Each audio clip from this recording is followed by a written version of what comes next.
From the Foundation Studio on Biloxi Back Bay, Happy New Year. Happy New Year, and welcome to Super Talk Outdoors, where we celebrate every single Monday right here at lunchtime, the world-class outdoors of the state of Mississippi.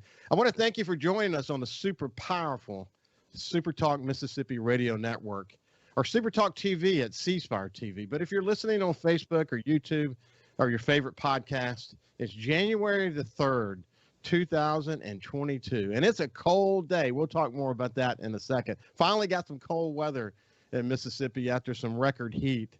Man, hunting deer and ducks in the heat, it just doesn't feel the same. And certainly deer aren't moving. We're going to talk about that in this show here in just a second. But it's cold now, and maybe people are getting some good hunting in this incredibly cold weather. Thank God we finally got some. Anyway, the 2022 legislative session starts tomorrow at noon. And as I said recently on my show on Super Talk Gulf Coast, in conversations with both the Speaker of the House, Philip Gunn, and Lieutenant Governor Delbert Hosemann, this is going to be one of the most important sessions in many, many years. They've got a lot of issues to tackle. But, you know, I'm going to leave talking about the day-to-day activities of the legislature to my friends Paul Gallo and Gerard. They're going to be talking about the details. But from time to time, we're going to talk about issues here, and just in terms of the issues that matter to outdoorsmen and women here in the state. So we'll talk about why what happens in Jackson matters to you when it involves outdoorsmen. One issue that we're going to watch really, really closely is the Mississippi Outdoor Stewardship Trust Fund. This is a once-in-a-generation investment that we're going to be making in Mississippi's outdoors, at least hopefully making. It passed the House last year, the last legislative session, 117-2, but it got stalled in the Senate. It's going to get reintroduced this year, so we're going to be watching that bill extremely closely. We've got a great show today. We're going to visit in the first half of the show with a nearly 98-year-old duck hunter, Duncan Getsinger, and his son Kurt.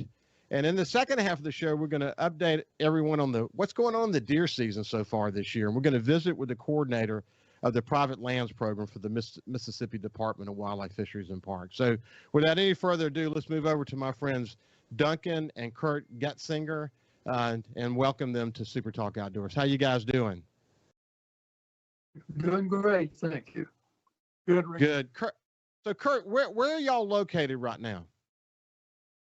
We're up at my duck camp near Satartia in the South Delta, right across the road from Panther Swamp National Wildlife Refuge. And that's a great location to be, man. Aren't you guys thankful we finally got some cold weather? I'm telling you, it was 85 here yesterday, and it was 26 this morning. So it's quite a shock to the system, but glad to see it. Yeah, I have a place up in the Delta as well. We lease 3 separate farms and have friends and my son up there hunting now, and they're getting some good deer movement finally. But it's been slim pickings. My son actually had a pretty decent duck hunt yesterday morning, and we'll talk more about the ducks here in just a second. But Duncan, you're going to be 98 years old this month, right? Yeah, so January 27th, I'll be 98. Happy birthday to you. Happy birthday to you. How does it feel to be 98 years old and still loving the outdoors? It feels great. I don't know how I'd do without it. I've enjoyed it so much for so many years, and I've been coming out here and hunting with my son for about 40 years now. And the last 10 years, I've been spending all of the duck season here with him. So I shot my last duck when I was 95. And I haven't shot one since then. Well, that's incredible. Kurt, it's got to be just a blessing to have the opportunity to spend so much time with your father. Well, it really is. You know, he's a special guy, and still get around, and he's operates as the camp cook here, and he goes out with us on hunts. One of the main reasons he hasn't killed a duck since he was 95 is because the doggone ducks have quit coming down here. That's right. So, hey, Kurt, what's your theory on what the situation is as it relates to the duck migration? That's a good question, Ricky. And there are a lot of, I've been duck hunting in Mississippi for almost 50 years and in the South Delta. So I've seen a lot, and it's changed significantly over the last 10 to 12 years. A lot of factors have come into play, changing agricultural practices. Some of the floods have interfered with the hunting and destroyed some of the habitat we've had. These frequent long-term flooding we've been having in the spring and summer. And of course, just overlaying all that has been the weather. You know, Mother Nature really hasn't cooperated, particularly over the last 6 to 8 years, and it just stays so warm up north for so long that these birds are short stopping, and they're setting the table for them up north. And a lot of those mallards and birds we used to get here just don't come down until very late in the year. So it's kind of a shame. I think at some point, I think it would be a good topic for your show to gather some experts together and talk about the changes. It's affecting all of the Mississippi Delta, particularly the South Delta, but it's also occurring across the river in Louisiana. It's happening some in Arkansas, even up into the Boot Heel of Missouri. So it might be a topic you might want to pull some folks together down the road to discuss. Well, it has been an ongoing topic of conversation here on Super Talk Outdoors. That is for sure. Okay. And I mentioned we leased a new farm up in Shula this year. And when we went to take a look at the property, we went at the end of February. And I've never seen so many mallards. They were coming in on sheet water we had out on this ag land. But we didn't see any of those ducks, certainly during the hunting season, and in the beginning of February, we didn't see them. And then I've also mentioned that between our place between Greenwood and Blackhawk, there's a 100-acre cypress lake there. So I want to say 2 years ago, and then again somewhat last year, just mallards like crazy came in there the first or second week in February. But that's not unusual. You hear that a lot, don't you? You really do. And and Ricky, back in the early 80s through the mid to late 90s, these refuges here, Panther Swamp, Yazoo, Hillside, Mahana is a management area. They would typically hold 50,000 to 100,000 mallards each, all during the duck season. They'd start showing up in early December and stay right on through. And you just don't see that. You're lucky to see hundreds of birds, much less thousands. So it's changed, and we can probably argue about why, but one of my concerns is there anything we can do to stop the bleeding and turn this thing around before we lose our duck hunting culture down here in the South Delta? Yeah, I had Chuck Cage on recently, a famed duck guide from the Mississippi Delta, and he has a theory that the migration is moving more to the west. Of course, it depends on who you talk to. You get a different point of view about that because, as you know, you're a research leader for the U.S. Army Engineer Research Development Center. You have that kind of a mindset, so you want to understand what the data is telling you. It's a very complicated situation, and there's a lot that plays into that. And I know you know that very. Yeah. So Duncan, coming back to you.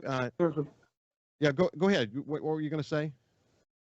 Just one more quick thing, Ricky. There's a fellow named Bill Cooksey. Have you ever run into Bill? No, I haven't. Okay, he's on some of the web sites, and he lives up in Tennessee, and he's extremely knowledgeable. He's been following this for 40 or 50 years, and he's got some sort of a foundation that they work with and trying to bring back habitat in Louisiana. But I might send you his name and contact information. Might be somebody to contact. Yeah, I really appreciate that. So Duncan, coming back to you again, 98 years old toward the end of this month. Tell me what the outdoors means to you. Well, it means a great deal.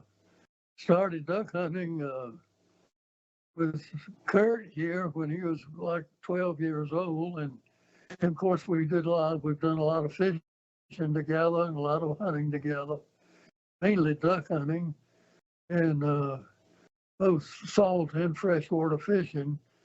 So it means a great deal to me. It's been a big part of my life, and the good part about it is I'm still able to enjoy it at such an advanced age. I look at some of my friends, and unfortunately, they're not able to do that. So I'm very blessed in that regard. You're a lucky man. I talk about it all the time on Super Talk Outdoors, and you guys know this really well, Kurt, specifically to you. When we come back, I want to talk more about the legacy of outdoors and how that has affected you guys, the ability to learn about life together, and the real fortunate opportunity you guys have had to spend over 40 years in the woods and on the water together. What a great story. When we come back, we're going to continue our conversation with Duncan Getsinger and Kurt Getsinger when we come back after this break. A Gulf Coast sunset and a Delta dawn. Welcome back to Super Talk Outdoors, brought to you by the Foundation. This is a group of incredibly dedicated volunteers, leaders from all across the state, that come together to raise money to help fill gaps for really important projects involving the Department of Wildlife, Fisheries, and Parks. And they do other things as well. And from time to time, they'll lock on to an issue. And when they do, it's important because they're extraordinarily well connected, and they're really focused on trying to improve the outdoors in Mississippi. They're protecting our outdoor legacy, the Foundation for Wildlife, Fisheries, and Parks. Anyway, let's continue our conversation with my two new friends, Duncan and Kurt Getsinger. I told them during the break, for whatever reason, I'm not sure why I have a hard time saying their last name, but I'll try to improve that as we continue this conversation. But anyway, Mr. Duncan, I should probably say, will be 98 years old this month. And he and his son have spent over 40 years together in the outdoors. Kurt, coming back to you, he mentioned that about what it means to him to have spent so much time in the outdoors with you. But what does it mean to you?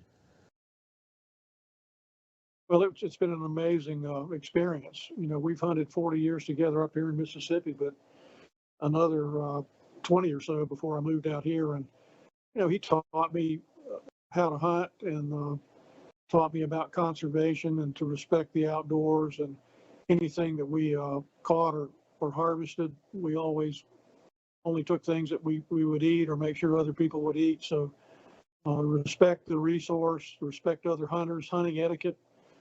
That seems to be a missing ingredient with some of these younger hunters this day and times, unfortunately.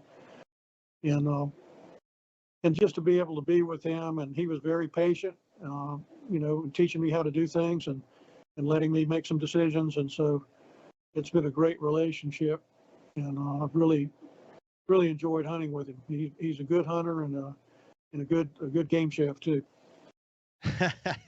We'll talk about that here in just a second. By the way, for our Facebook, YouTube, and Super Talk TV audience, sorry that the video signal is not too good. They're coming to us from near Sartartia, Mississippi, at their duck camp, and unfortunately, the Wi-Fi signal is not great today. But we've got a good voice signal, so that's working really well. Hey, Duncan, coming back over to you. You think about turning 98 years old. How often do you reflect on your legacy? I mean, what do you want people to think of you as you when you look at your life in its totality? You're a former dentist. You retired as a dentist, but what do you want people to think of you? Well, I want them to think highly of me. I don't know really how to answer that question exactly, except to say that I hope people speak well of me, and I have a lot of friends, and I continue to like to have a lot of friends. The place I live at in Charleston, South Carolina, in a retirement center, independent living area center. I have a lot of friends there that are in their 80s and 90s. Just recently lost a good friend who was 101. And so I'm used to being around older people. And fortunately, most of them still have most of their brain intact. Sometimes I think mine's not completely intact, and the other times I reflect on it and determine that I've been so lucky to be able to carry on a conversation like this. So I guess that's about it. Well, you sound great to me, and Kurt, hear what he's saying. Wants people to reflect on him as a man who has lived a good life, and he's had tremendous impact on the people around him, hasn't he? Well, no doubt about it. I mean, I have a brother and a sister, and he's, loved and helped all of us through our trials and tribulations and the grandchildren. And, but he's helped many, many people.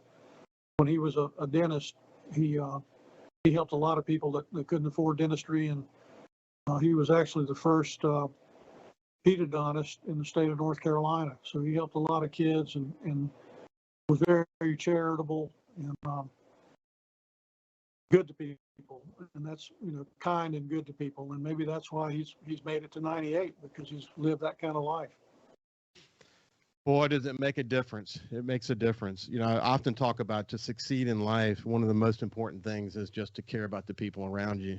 And when you do, it fulfills you as a person. And I can't say how important that is. It's so incredibly important. So, Mr. Duncan, when you think about being the designated chef and cook at the duck camp there in Satorsha, what's your favorite thing to cook?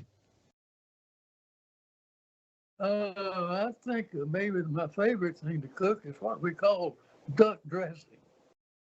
Are you familiar with duck dressing? Well, I've various renditions of it. Tell me about yours. Well, it's just we start off with a cornmeal crumbs, usually a commercial brand that's seasoned, herb seasoned and everything, and we cut up some veggies and put in there, and the usual things, onions and celery and carrots, and put some sausage in there, and then we cook our duck real tender. It's very, very tender. It just pulls off the bone and incorporate the duck in there, and then wet it all down good, either with chicken broth or with duck broth where we've cooked the duck, and then put it in the oven, bring it up piping hot, put it on the plate, put some gravy on it, and you're ready to go. Kurt, it sounds good. Well, it is good. So Kurt, did you guys hunt over the weekend? I was hunting fire ants and mosquitoes mainly. Have you had some good hunts this year? I've had a couple of mornings where I've taken a few birds, but we're in another complication this particular year in the South Delta. We're in the middle of a world-class fall-winter drought. Panther Swamp is dry and the National Forest is dry, and even though I can pump up 40 or 50 acres at my place, when everybody's dry around me, the birds just keep going. It's hard to hold them. So we're kind of suffering through that. The swamps need to be recharged every few years, there's no doubt. But it's a shame it's happening during the duck season. Hey, so tell me what you're actually an invasive aquatic vegetation expert. Tell me about what it is you do. Well, my training has been in managing invasive vegetation and invasive weeds in aquatic and wetland sites using herbicides. And I've been lucky enough to have led a research team over in Vicksburg for almost 40 years. And we work with agencies, federal agencies, as well as state agencies and some of the private sector to evaluate and develop environmentally friendly and compatible herbicides that can selectively control invasive plants like giant salvinia, which they're having a tremendous problem with in Louisiana. They've had some issues over in the res in Jackson. You probably remember those stories from a few years ago. And one of our team members, Bradley Sarton, helped out on that deal. And water hyacinth, but we work all over the country. We work in 25 or 30 states in field studies from corner to corner to corner. And then we have a big experimental system that we can do small scale studies with in Vicksburg. So I know you're focused on invasive aquatic vegetation, but what's your latest thinking on kudzu? Back when I was at Clemson, somebody came out with a kudzu cookbook. I don't know whatever happened to that, but they were taking the roots and grinding it up and making all sorts of things with it. Kudzu was actually introduced by some scientists in the U.S., another agency that I'm not going to name at this time. And it took off, and they were trying to use it for a ground cover, and it got away from them. it has caused a lot of problems, but it's actually a lot easier to control if you want to get after it than aquatic vegetation. Well, that's great to hear. That's really good to hear. So Duncan, like when you got up this morning, what were you thinking about? What's your day look like today? Well, this morning when I got up, I was thinking about this program. I didn't want to make a fool of myself, so I was hoping I would be able to carry on a good conversation. So that was on my mind this morning. But well, you've been able to keep a great conversation. It's been an incredible pleasure to meet both of you, Duncan and Kurt. As you approach your 98th birthday, man, I wish you 100 more years of happiness. God bless you, my friend. But thank you so much. I appreciate that so much. Well, listen, when we come back, we're going to be talking about what's the latest in the deer season, and we're going to get the latest on the private lands program from the Mississippi Department of Wildlife, Fisheries, and Parks. We'll see you after this break. I said, one Mississippi, there's a magnolia tree. Two Mississippi, where a mockingbird sings out on his limb, whistling that sweet soul. It's Super Talk Outdoors with Ricky Matthews on Super Talk Mississippi.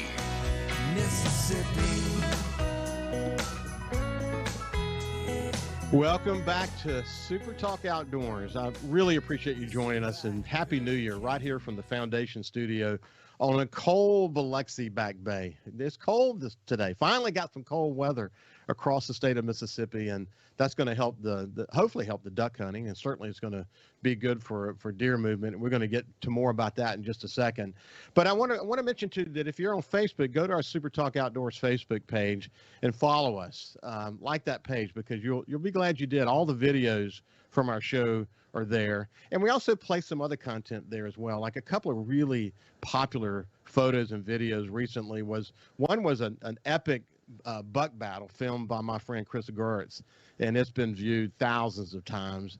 And there's also a rare photo that we put up there from my friend Oscar Newton, who took a picture of a bald eagle grabbing a really big largemouth bass. Now look, this bass is almost as big as the eagle, and the eagle takes it out of the water and eats it. You get this great shot, one of those rare photos. So you can go there and take a look at it. But so if you haven't seen those, you can go to the Super Talk Outdoors Facebook page. I think you'll be glad you did.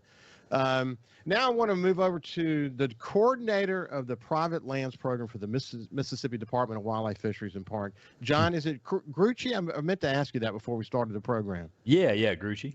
Gruchy, there you go. So it's great to see you, buddy. So look, we're going to talk about what you do in your program. Private lands are so significant. As I mentioned before the show, I often say as it relates to the Outdoor Stewardship Trust Fund that's going to be back before the legislature this year, that nearly 90% of land in Mississippi is private land. So your program is really important. So we're going to talk about that here in a second. But what's the word from the department these days about how the deer season is going? Yeah, that's a good question. So, we kind of joked back and forth. We had a pretty rough dove season. There was some bad things. We think we had a bad local hatch, and then we didn't get the migration like we were hoping.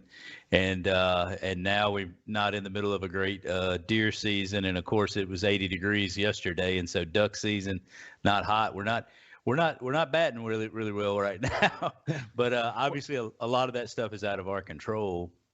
Yeah. The weather's been warm, man. I hunted all last week, deer hunted all last week. And one of my sons did some duck hunting, had some good wood duck hunts. Sure.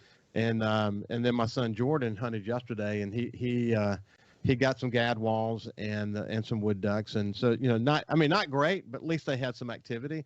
But the deer movement has been incredibly slow.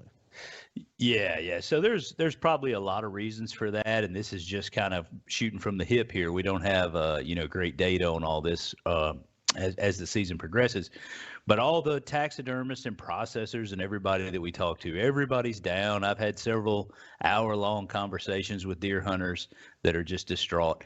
And what it really comes down to, man, is that deer are going to move for two reasons: the need to feed and the need to breed, and they're going to do that regardless of a whole lot of different things that go on in the factors and all that. But if you if you can provide a broad food source, and we've got a heck of an acorn crop right now. White oak is really good. Red oak is a little spotty.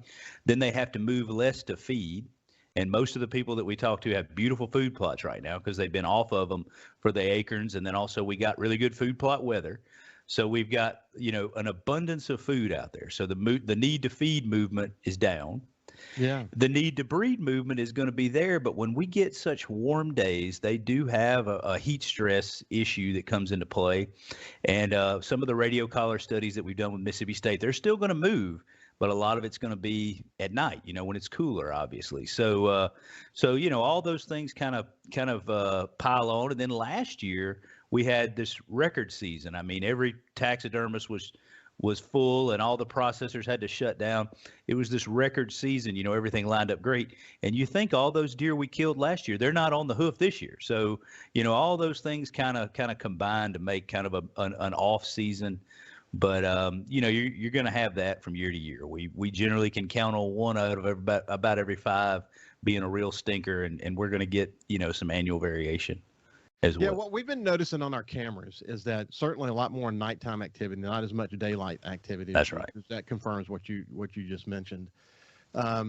And you know what? Since we haven't had a lot of rain, the acorn crop, as you pointed out, was just incredible. That's right. So there's still, usually the acorns either they've been eaten or the rain has caused water to be where the acorns are, so you have less acorns available to them. It forces them out onto the food plots. By now, our food plots are usually eaten to a nub, but with the exception of maybe 2 or 3, most of our food plots look like a bumper crop of wheat and whatever else we have planted. Yeah. But you're hearing that story across the state, aren't you? Oh yeah, across the state. And we keep telling people, hang on, the acorns are going to deplete pretty soon and we're going to get some cold weather. But a lot of people give up by then. So we'll see, but again, talking to we deal with a lot of taxidermists and a few processors, and they are seeing, it's statewide. They're at least 20% off. Wow. For this time of year. So I don't disagree with that observation at all. Of course, the stats are pretty clear there, but they sent me a few videos this morning. Some of my friends are hunting up at our place this morning, and have got pretty good deer movement this morning, but you would expect it. There's cold weather again. You still, you got some rut activity, some post-rut activity, but the bottom line is the deer are out there moving around. And, if we have I know it's supposed to get warm, but then it's supposed to get cold again. So, we still have a chance to kind of save the season somewhat in January, don't we? Sure. I think so. And then there are large parts of the state where the rut's not even peaked yet. Certainly Northwest and parts of North Mississippi, they're on the backside of that rut, but we've still got a good portion, probably maybe even 2/3 of the state that's still got a lot of rut left. So maybe we'll see some activity. Well, listen, the Department of Wildlife, Fisheries, and Parks does so much good work across so many spectrums involving conservation, the outdoors enjoyment, which is really what this show is all about. You're the coordinator of the private lands program, and as I mentioned, nearly 90% of the land in the state of Mississippi is private. You can't have a real statewide conservation program focused on improving wildlife enjoyment or outdoors enjoyment without involving private lands, and you're really focused on that in your world, aren't you? Sure, that's right. And so there are major conservation issues, certainly water quality being a great example, but even we just got through talking about deer herds. Those herds are not exclusively happening on public land. And in fact, we looked at a survey that the SIAFWA states have done before, and in Mississippi especially, over 90% of the days spent afield. So if you're a deer hunter or turkey hunter, duck hunter, any of those kinds of things, 90% of the actual man days spent afield hunting are on private land. So that kind of lines up with the percentage of the landscape and whatnot is that. So we're definitely focused on private lands, not only for the big resource issues as you mentioned, but also because that's our primary customer. We're hunting license funded by hunters and anglers and whatnot.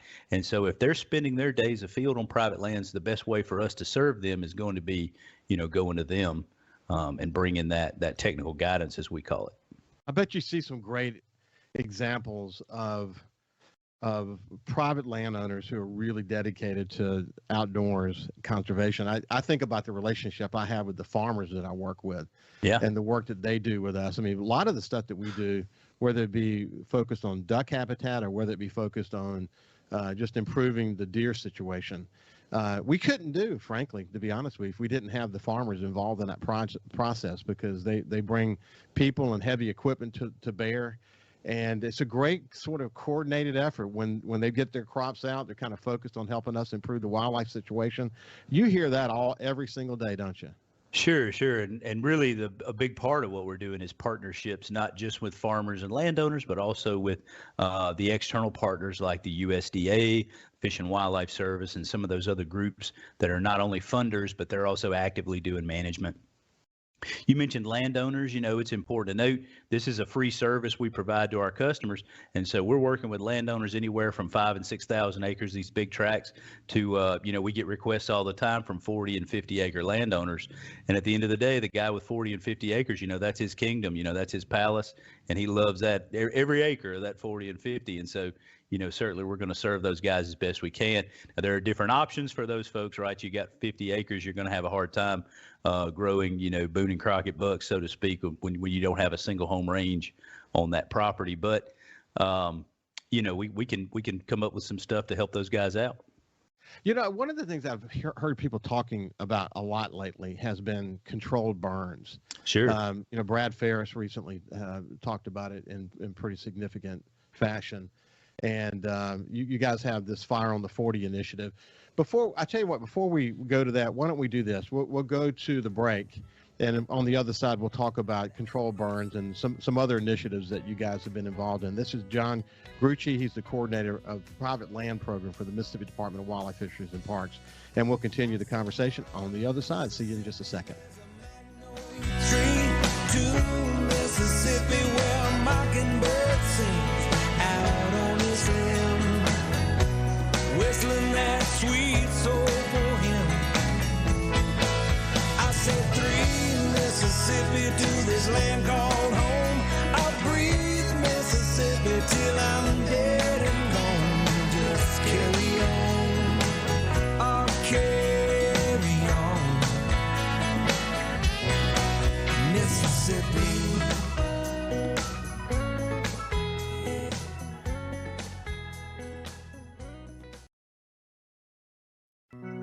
We live in one of the best places in America to enjoy the outdoors. So let's talk about it. It's Super Talk Outdoors with Ricky Matthews on Super Talk Mississippi. Welcome back to Super Talk Outdoors. We have John Gruchy, who's the coordinator of the private lands program for the Mississippi Department of Wildlife, Fisheries, and Parks. Man, you got to be thrilled to be a part of this organization. Man, there are a lot of dedicated people in the department that are focused on keeping people safe, making sure that our enjoyment is what it can be in this state. But it's a special department, isn't it, my friend? Oh, yes, sir. Yeah, man, I've been on for 15 years, and I've certainly got lifelong friendships. Even the folks that have left the department, I still keep up with some regularity. Definitely a family atmosphere among the employees. When we went to break, we were talking about controlled burns and the Fire on 40 initiative. Tell me more about that. Yeah, sure. So obviously prescribed burning is probably one of the major, if you think about the major ecological drivers from a natural history standpoint in terms of the state of Mississippi, you really got flooding and fire, basically fire and water. If there's going to be a wetland or a bottomland area, it was going to probably be disturbed by some type of flooding at some level of frequency, who knows. And if it's an upland area, and in fact, we've got surveys from the 1920s where, important fire people visited Mississippi and said nearly 80% of the upland areas of Mississippi probably burned every other year at least. So, a lot of fire would have been natural on the landscape. And of course, we've suppressed a lot of that because that could also damage timber. The ecology doesn't care about whether the butt log's damaged or not on an oak tree. But obviously landowners are worried about that. We were worried about running cattle on some of that land. And so fire's been suppressed over the years. But for those folks that are especially recreational landowners, they've got a huge interest in wildlife management, prescribed burning, and also timber management. You can't really separate the two, but timber management and prescribed burning are probably two of their most important practices they can engage in.